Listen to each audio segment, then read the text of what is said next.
Hello and welcome to another very special episode of the Sales Ops Demystified Podcast. Today, we're joined by somebody from one of my favorite businesses to have on the show. Actually, I think it's a record because this is the third time we've had someone on the show from the same business.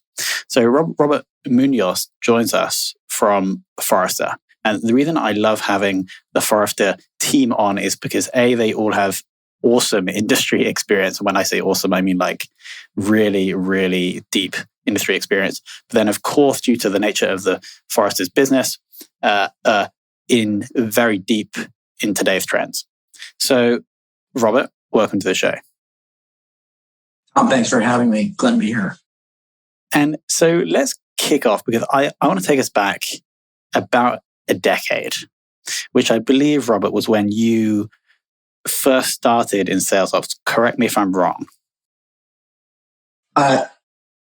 In fairness, I actually had a dual role prior to that. When I was in sales, my background has been within sales, and sales ops was the later half of that.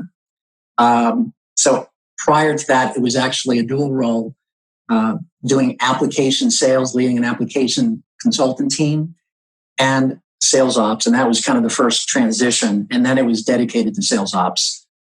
Got it. That makes sense. And kind of the reason I ask is because I'm trying to track back to the origin of this whirlwind that we've had over the past 10 years. And you said that it was when you joined HP, I believe, that you went into the full-time sales ops role.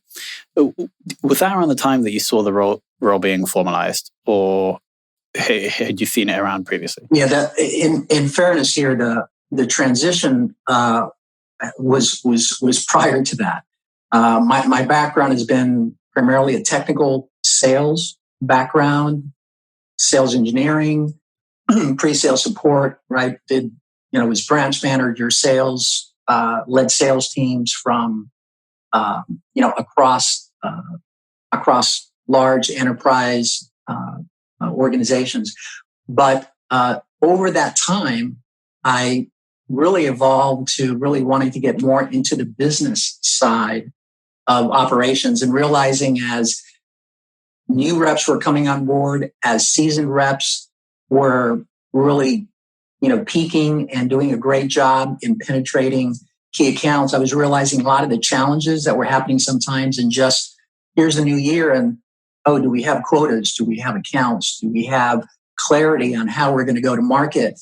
And all those things that you kind of realize, hey, there's a loss of momentum, or you have folks that are not fully engaged, and realizing, hey, there's a better way to ensure that day one, we have everybody ready to go, very focused, very targeted, know exactly what to do, where to go, how to engage.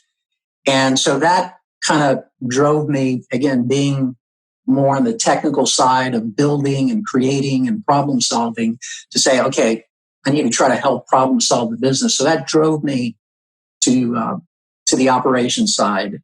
And so as I was doing applications consulting, leading a team of application consultants, I started getting into the operations side because that's really what I want to do. I want to help more broadly optimize the sales organization in terms of how they engage, be they direct sellers or technical roles, specialist roles. That makes total sense. And so then you were split within that role between the operational side and the selling side, and then you moved fully into operations. Correct. Yeah, I when I joined HP, I was dedicated, focused on supporting applications at the time for the networking division, which was an acquisition that some years prior had become part of the HP family. And it was really building out across North America, across the U.S., how that team should be structured, how the territories should be set up, the quota deploys, right? The things that we're all familiar with operationally. And so that kind of began to, if you would, dedicated in that arena, and then leveraging, obviously the insight of of having technical teams, product teams, as well as direct generalist sales teams. How do we orchestrate bringing them together? Not just how do we set up a structure, but how do we set up the process for all the things that need to happen from start, to finish in the sales cycle? Yeah, we had a guest on recently who was saying the sales engineer, or the more technical resource in the sales process, his argument was that they essentially provide most of the value in the sale, yet get a fraction of the commission. What are your thoughts on that, Robert? Well, I would say that there's probably some truth to that, although I would say that I think the technical role has evolved where there are the pay structure difference that used to exist with, let's say, generalist sales role and specialty roles. Depending on the industry, those shifts have occurred to make it very rewarding as well for a specialist or technical role. But I would say there still certainly is a delta. And in many cases, that is why some technical solution architects, sales engineers, or specialists eventually decide to make the move and become, a strategic account manager. Because it's like, hey, I've been talking about roadmaps and technologies and trends and how this all can transform and, do all these things anyways. I have no problem having this kind of conversation with not just the technology or IT side, but also the business side. So we do see some folks that make that transition for that reason. Makes sense. Now, the sales organization you were kind of sculpting, and I don't know if they're managing, but I guess operating at HP was a significant scale. If you could share one learning with the sales ops people in the audience who are also kind of operating at that scale, what would that piece of advice be? Looking back at those, I think it was approximately not a decade, but approximately 8 years you spent at HP. Yeah, I think the key, the number one thing that I would say is seek alignment and clear communication with all your stakeholders. Because when you're, especially even though this can apply even to smaller emerging organizations, especially in large cross-functional organizations that have a lot of teams and entities, it's really important. You can be doing the absolute best optimization of the sales organization and the processes, but it's really essential to have good communication and clarity where everyone is aligned. Your marketing counterparts, your sales counterparts, your services team, your finance team. So everyone is aligned to why things are being done a certain way, to what degree they're going to contribute to the success of the business, where there's risk or exposure, where things need to be changed or there need to be some adjustments, and where you prioritize investments and decisions. So I think that's key. And what I do often see, certainly with many of the clients that we consult and we help with, is they may have good processes or they may have a lot of well-intended actions to improve the effectiveness of the sales organization. But if they're not articulated, if they're not understood and aligned, and they're kind of worked in a silo, then you're not going to have the buy-in, and it's going to be very difficult to execute. And sales ops should never be in a role where they're doing something to sales. They are there as the partner and as the ambassador, representing and being the strongest advocate for sales. So you want to be sure that everybody feels good that you are there supporting their efforts. Makes total sense. But what I would ask back is that everything you said, crucial for sure, but it is a very soft skill set, right? And so when I say soft, I mean like the people side versus the data analysis side. So do you think then that if you are operating a larger sales operation, that places more importance on those soft skills? Or do you think there's no difference between the mix of soft or hard skills you need if you're operating a $1 billion sales organization versus 100,000?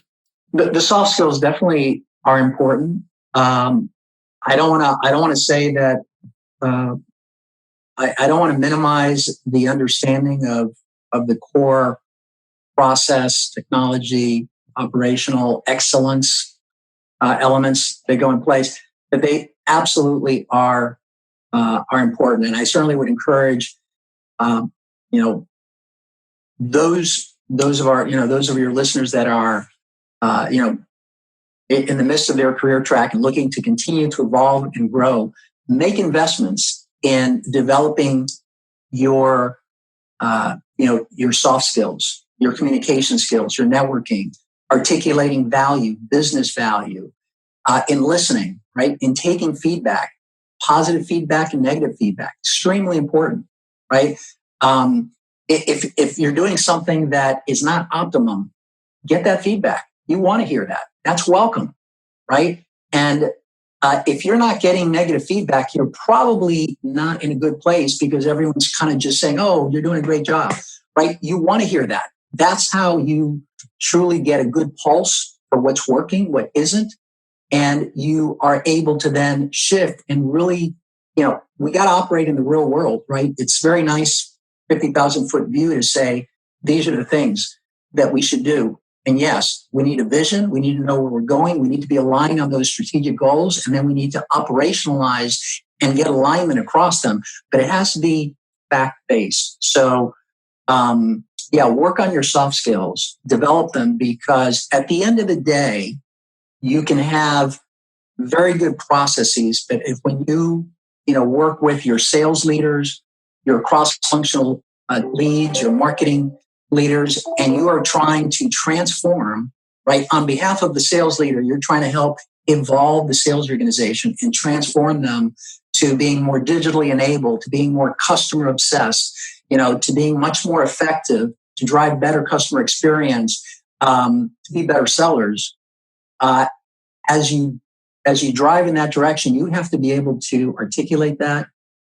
You have to be able to speak with a sense of conviction. And a lot of that comes from soft skills. And that comes from, the more you do it, every time you have an opportunity to communicate or express, listen to others, learn from others, see what works well. But don't undervalue the soft skills, because they can become that kryptonite where you kind of just can't go any further, because you know what? Tom is really, really good at this, but I just can't envision Tom, having the ability to inspire or motivate or drive others. So definitely make that investment. It's an investment in yourself, and you got to just be very, very candid and honest about what are the things that one should be working on. Final question on this, because I do want to get into the exciting stuff, e.g. the trends in sales ops right now. You mentioned invest. One way is obviously to seek feedback from stakeholders. Is there another way that you would recommend somebody within sales ops investing in their soft skills? I don't know, maybe like doing Dale Carnegie's public speaking course, for example, or if it's something you've done that's had a big impact? Yeah, I think public speaking is certainly very important. Again, because my background was in sales, I mean, I did executive briefings and all that kind of stuff. So I would encourage, again, depending on what exposure you've had to that or what comfort level you have, take every opportunity you have, even internally within the organization. When there's an opportunity to present some updates, even if it's just a 15-minute update with the sales organization on some new process that's going on, or something that's going to be launched, or some best practices that can be rolled out. Take those opportunity to put together that kind of messaging. Messaging should not be based on 10 slides that we're going to go through, right? It's about what you can articulate, what you can inspire, what you can help folks to get and say, why do I care, right? Why is this important? How does it affect me? And to really create that kind of lasting impression that next time, boy, I want to hear what he or she has to say again, because last time it was informational, not here we go again, right? So yeah, I would invest in that. be it external courses, external speaking engagements, or really just internally, take the opportunity, volunteer to address a topic. If it's within your space and domain in your knowledge area, volunteer to do a small presentation or update or orchestrate a workshop to get that kind of experience. And the other thing is certainly learn from others. If there's others in the organization, try to learn and see what they're doing. And it's okay to get mentored by others and have them provide feedback.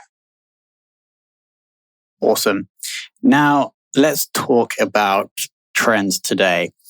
What I'd like to do here, because we're not going to have time to go into multiple, it would be great if you could share 2 or 3 trends that you guys are seeing coming through into 2021 for sales ops, and then we can maybe select one to go a little bit deeper on. Yeah. So this can certainly be a fairly lengthy and meaty discussion, but for the time that we have, I'll touch on a few. So obviously, we all understand that the pandemic has accelerated trends that have been brewing for a while, and has just brought them to the forefront. So I'd say at the top of the list would be the reality that certainly in a B2B environment, and there may be many of you that are in the B2C space, but in particular in the B2B space, we see what has been happening in B2C for a while. Today's B2B buyers, they want that personalized, connected experience. They want to have the choice to buy the way they want to buy. Today, I am really trying to figure out something complex, and I want to speak to Tom. Tomorrow, I'm going to do something pretty straightforward, and I want to do it myself. Let me just go to a portal, get the information I need. Don't waste my time. Don't mess with me. I need a little detail. I want to send a note and send it to me.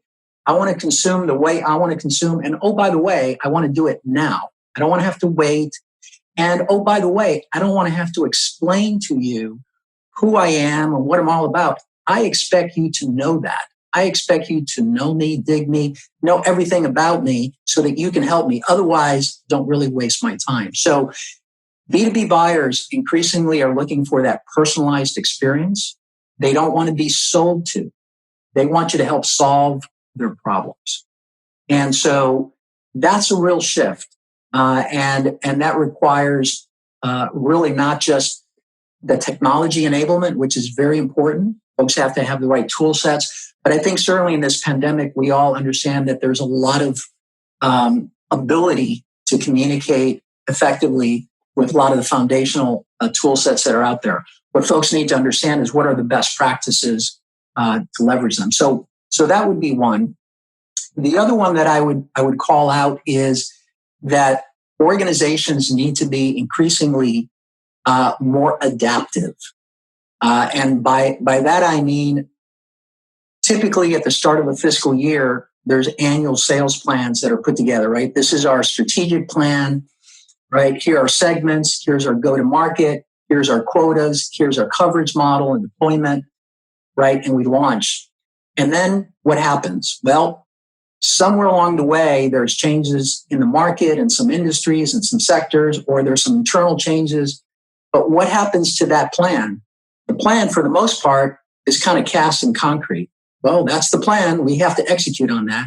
And that's kind of like saying, I'm going to do a road trip from one side of the country to the other. I'm going to put in my GPS, and somewhere in the middle of the road, it's going to say, oh, there's a detour, there's a blockage, and go, well, I'm sorry, no, we can't go around. This is our path. We got to go through this, or if not, we're just going to have to stand here and we're going to have to wait hours until this clears. No, of course not. We route around, we adjust. And as a business, in today's environment, if we're truly going to be competitive, and this is very much, I think, a call out for sales operations leaders, we have to look at new ways that enable us to adapt more. And that means that we have to have a new way of thinking. That means that we need to be able to align with marketing, customer success, HR, finance, each of our cross-functional stakeholders and say, look, we're going to do the best we can and the appropriate diligence, and we're going to align on all the business assumptions in our strategic plan for the new year. But we know that there's going to things that are going to come up that are going to require us to shift investment or make adjustments or reassign. So we're going to agree that that's the reality.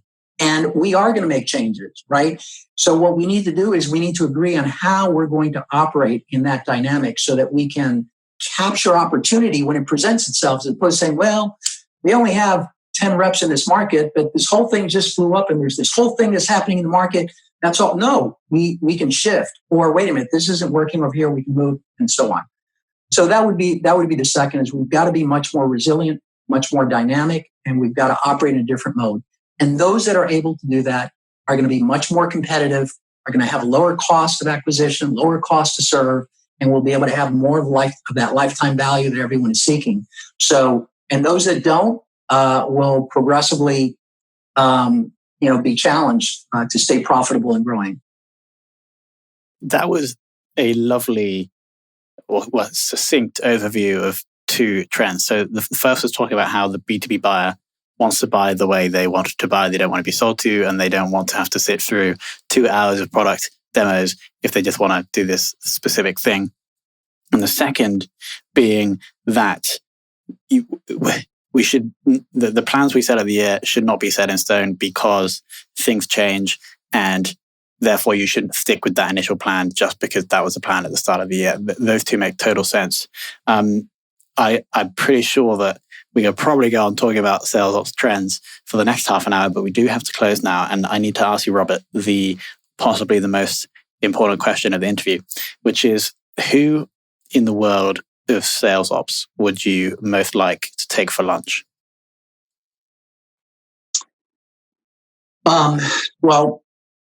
This is probably going to be rather anticlimactic. I generally look outside of sales operations for inspiration. So I look for inspiration at those folks that have taken very complex or areas that have not been navigated before and tried to bring clarity and structure to them.